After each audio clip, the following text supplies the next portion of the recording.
आपको यह जानकर आश्चर्य होगा कि एक समय में कोलकाता देश का नंबर 1 मेट्रो सिटी हुआ करता था। मुंबई और दिल्ली उससे बहुत पीछे थे। आज कोलकाता व्यापार और उद्योग के मामले में बहुत पिछड़ चुका है। ऐसा क्यों हुआ, यह जानना आपके लिए आवश्यक है। तभी आप समझ पाएंगे कि इन दिनों पंजाब में क्या हो रहा है। स्वतंत्रता के बाद कोलकाता में देश की 3 सबसे बड़ी कंपनियों बिरला, जेके और थापर के मुख्यालय थे। टाटा भी अपना हेडक्वार्टर मुंबई से कोलकाता शिफ्ट करने की तैयारी में थे। लगभग सभी मल्टीनेशनल कंपनियों के मुख्यालय कोलकाता में ही थे। देश के सभी एयरपोर्ट को मिलाकर जितनी उड़ानें थी, उनसे भी अधिक अकेले कोलकाता हवाई अड्डे से संचालित होती थीं। कोलकाता कला, संस्कृति और सिनेमा का भी अड्डा था। लेकिन तभी बंगाल में कम्युनिस्ट यानी वामपंथी पार्टियों ने जड़ें जमाना शुरू कर दी। उन्हें चीन का समर्थन मिला हुआ था। कम्युनिस्टों ने सबसे पहले उद्योगपतियों और व्यापारियों को गरीबों का खून चूसने वाला घोषित कर दिया। बंगाल के मिलों और कारखानों में हड़तालें होने लगी। अक्सर हिंसा भी होती थी। बंगाल की वामपंथी सरकारें मजदूरों की भलाई के नाम पर हड़तालों और हिंसा का समर्थन करती रहीं। परिणाम ये कि अधिकतर उद्योग बंगाल छोड़कर चले गए। आज ममता बनर्जी भी उसी नीति को आगे बढ़ा रही हैं। कोलकाता में मशहूर उद्योगपति आदित्य बिरला को कार से बाहर खींच लिया गया था। वो भी तब जब वो बंगाल के मुख्यमंत्री से मिलने जा रहे थे।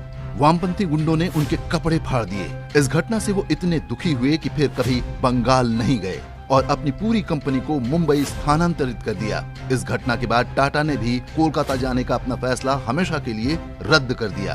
फरवरी 1968 में रविंद्र सरोवर स्टेडियम में अशोक कुमार नाइट्स के दौरान कम्युनिस्ट पार्टी के कार्यकर्ताओं ने जो कांड किया, वैसा भारत के इतिहास में पहले कभी नहीं हुआ था। वामपंथी गुंडों ने कार्यक्रम में आई कई महिलाओं के साथ बलात्कार किया और उनमें से कुछ की हत्या भी कर दी। अगले दिन कई महिलाओं के शव स्टेडियम के पास तालाब में तैरते मिले थे। तब कम्युनिस्ट पार्टी ने ये कहते हुए अपना बचाव किया था कि ये घटना अभिजात्य वर्ग के विरुद्ध गरीबों की क्रांति थी। एक तरफ उद्योग धंधे कोलकाता को छोड़कर भाग रहे थे, दूसरी तरफ मदर टेरेसा का धर्मांतरण गिरोह पैर पसार रहा था। मिलों में काम करने वाले हजारों मजदूरों को मदर टेरेसा ने अपने चंगुल में फंसा लिया। उन दिनों के बंगाल की तुलना अब आज के पंजाब से कीजिए। पंजाब में भी कांग्रेस की शह पर पिछले कुछ वर्षों में ईसाई मिशनरीज महामारी की तरह फैल चुके हैं। वामपंथी संगठन किसानों के नाम पर राजनीति कर रहे हैं। उद्योगपतियों के बहिष्कार की बातें हो रही हैं। मोबाइल कंपनियों के टावर तोड़े जा रहे हैं। पंजाब अभी देश के सबसे समृद्ध राज्यों में से एक है।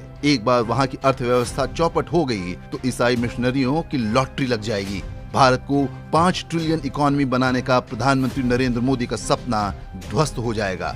वामपंथ भले ही राजनीतिक तौर पर खत्म हो चुका हो, लेकिन कांग्रेस की कृपा से सिस्टम में आज भी वो दीमक की तरह घुसे हुए हैं। जो लोग आज जोश में आकर उनका साथ दे रहे हैं, उन्हें इतिहास का पता होना चाहिए, वरना वो दिन दूर नहीं जब पंजाब, यूपी और हरियाणा से रेस में पिछड़ चुका होगा।